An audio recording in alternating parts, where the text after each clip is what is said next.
What's up, pranksters, and happy Halloween. Well, happy Halloween if you're watching this video on October 31st. And if you're not, then you're early, and that's perfect because in this video, I'm gonna show you 5 ways that you can get more candy when you guys go trick-or-treating. So check it out.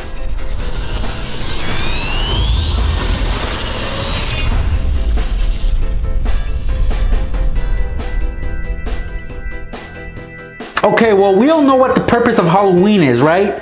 To have fun, first and foremost. But for some of you, the more candy you collect, the better. And I'm with you guys. I actually love candy. I love eating candy. And when I used to trick-or-treat, I would always try to get the most candy as I could because I was really poor. And that was pretty much all the candy I was gonna get throughout the year. So I had to make the best of it. So in this video, I'm gonna show you 5 tips that might help you this year when you go out and trick-or-treat.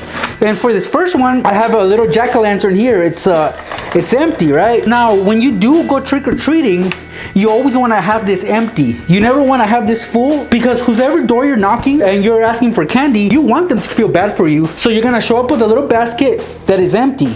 Yes, maybe 1 or 2 candies, but don't be a show off and try to come at them with a full basket because really they're just going to give you a little piece.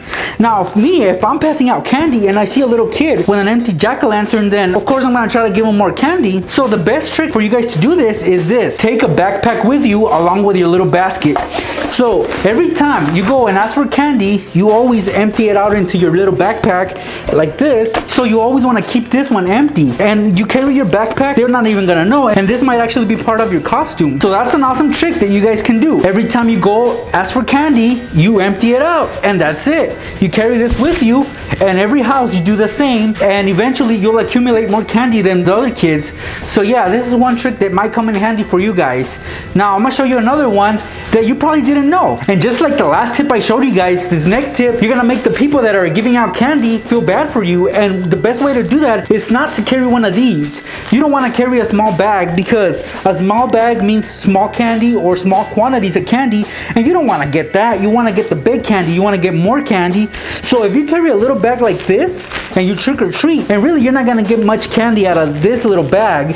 So what I recommend you guys do is that you actually get yourself a bigger bag. And actually this one is a garbage bag that I turned into a trick-or-treating bag. You carry a big bag and it's gonna make it seem like you have a little bit of candy. So I got this little bag and it's half full or half empty, whatever. So yeah, it looks like this, right?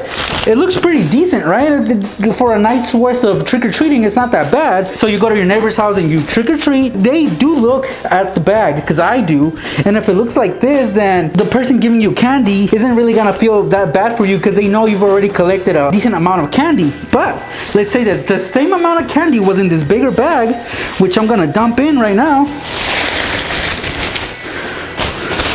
Look at this, pranksters.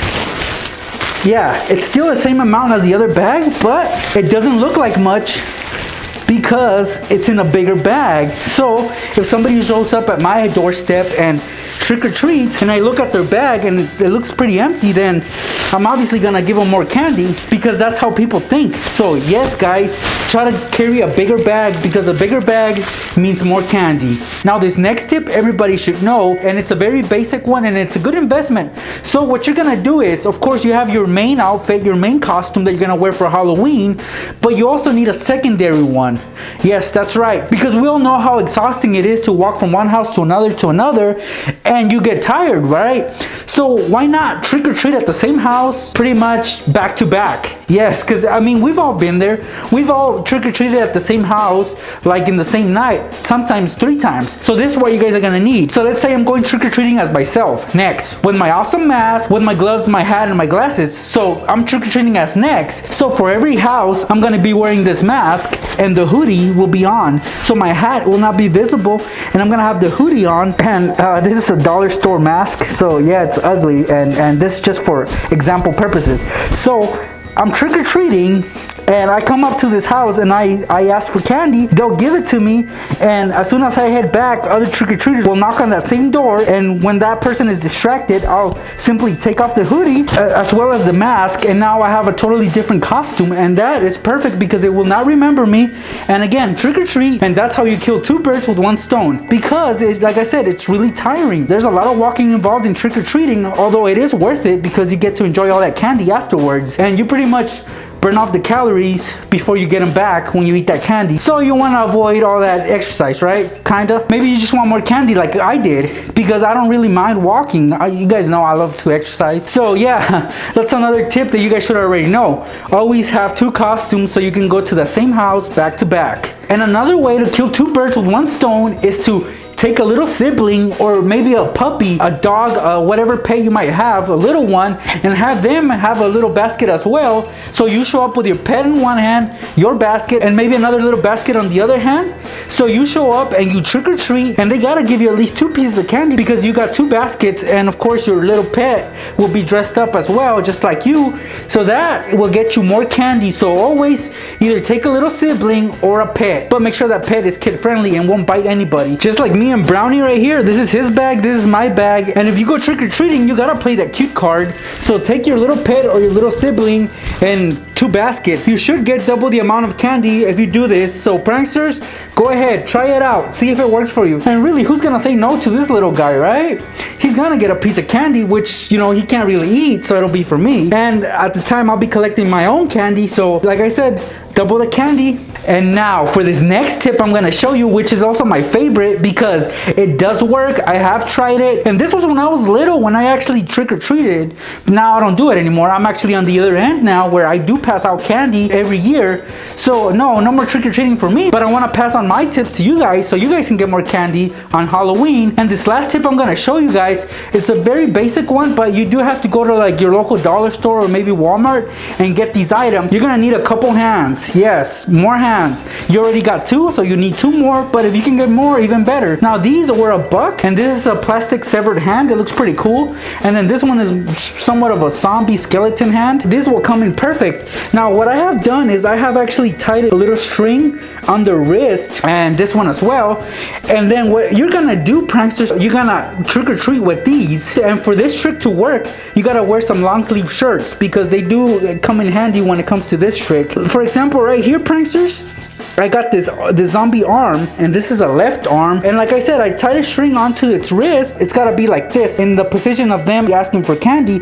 So this is gonna hang from your middle finger, so make sure you tie it on your middle finger like I'm about to do right now. And when you're like this, you're gonna tuck it underneath the sleeve, so it should look like this, with your finger connecting you to the hand with the string, and now the hand will hang like this. And I'm gonna show you from a different angle how you guys are gonna pull this off. And here it is, pranksters. I've already put the hands underneath my sleeves, and they look like this. So you show up at somebody's door and say trick or treat, and look, see, you got 4 hands, so therefore they gotta give you 4 pieces of candy. Now, a lot of people are stingy, and then there are those that will actually reward you for your creativity, and I think this is very creative, don't you think, pranksters? 4 hands means 4 pieces of candy. This may or may not work all the time, but at least it's worth the try, especially if you wanna get more candy.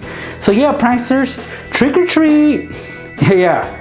I would give you 4 pieces of candy because this is really creative. And if you don't think it works, then I suggest you try it out. Maybe not this year, but maybe next year or at some point. Yes, because it did work for me, so pretty sure it will work for you. If you guys can afford to spend $2, because these were $2, then those $2 are well worth it because you will get more candy with this trick.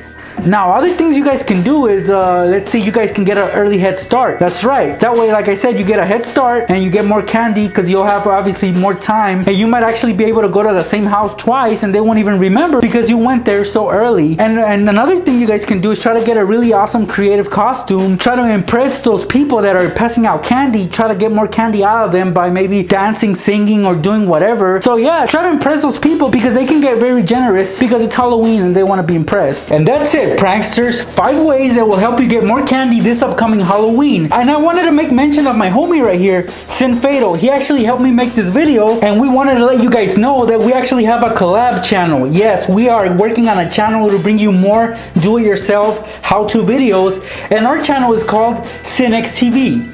Sin Fatal and Nex. So if you want to see more videos that involve us, or if you want to see more Halloween hacks, go to our new channel, please. Go and subscribe, because if you like watching my videos, you're gonna love the videos that I do with this guy. So as Nex said, I'm Sin Fatal, and I just wanted to introduce myself to you guys and let you guys know that we are the new team on the block, Team SinX, and we're gonna be putting out a whole bunch of fire for you guys, so stay tuned for that. And special thanks to Brownie for making a little cameo earlier in this video. Now, pranksters, trick-or-treaters, if you do go out and you trick-or-treat, please be careful, be safe, and have a very happy Halloween. Thanks for watching.